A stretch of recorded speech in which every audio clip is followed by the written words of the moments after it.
જય શ્રી કૃષ્ણ, રાધે રાધે. વૈષ્ણવ, આ છે ને દેશી ગુલાબ છે. આપને સાચું કહું તો મારે અહીંયા છે ને બહુ ઓછા મળે છે દેશી ગુલાબ. તો હું છે ને હમણાં રાજકોટ ગઈ હતી તો ત્યાંથી હું દેશી ગુલાબ લઈ આવી છું. તો ત્યાંથી હું છે ને 1 કિલો લઈ આવી હતી. તો આવી રીતે શું કરીએ, ગુલાબને છે ને પહેલાં બધા ધોઈ લઈએ અને આવી રીતે બધી પાંખડીઓ એની કાઢી લઈએ ધોઈને પછી. કારણ કે આપણે જે ગુલકંદ અને આપણે ગુલાબજળને બધું સીધ કરીએ ને, ગુલાબનું પન્નું ને દેશી ગુલાબનું સુંદર થાય. તો આપણે શું કરીએ, પહેલાં જો ગુલાબની પાંખડીઓ બધી કાઢી લીધી ને આવી રીતે પહેલાં સરખી રીતે હાથેથી ચોળી લેવાનું છે, બરાબર. આવી રીતે હાથેથી એને આવી રીતે મસળી લઈએ ને તો થોડુંક એમાંથી રસ છૂટો પડે. તો આ છે ને માપમાં આપને કહું ને તો 250 ગ્રામ એટલે પાવ કિલો 250 ગ્રામ ગુલાબની પાંખડી છે. અને સામે મિશ્રીનો ભૂકો, આપણે જે ઠાકોરજીની મિશ્રી કરીએ ને એ જ મિશ્રી છે, એને ભૂકો કરી લેવાનો આવી રીતે.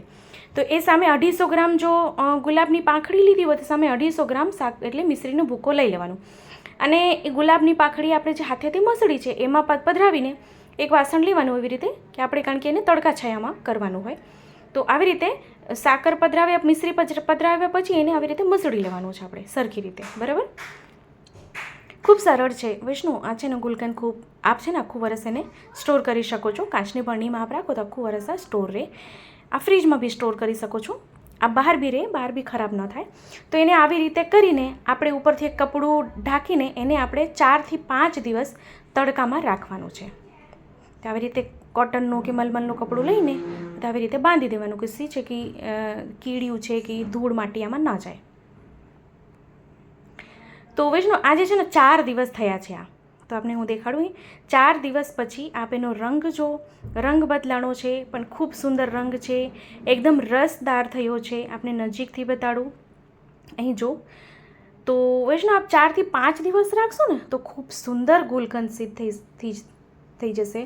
ફક્ત 2 જ સામગ્રીનો ઉપયોગ કર્યો છે, એક આપણા દેશી ગુલાબ અને બીજું મિશ્રીનો પાવડર.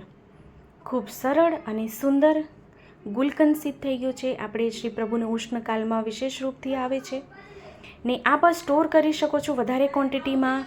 આપ આખું વરસ હવે સ્ટોર કરી શકો છો, આખું વરસ રાખી શકો છો. આપ ઘરમાં વાપરી શકો છો. આ ઘણી બધી સામગ્રી આપ એની સિદ્ધ કરી શકો છો.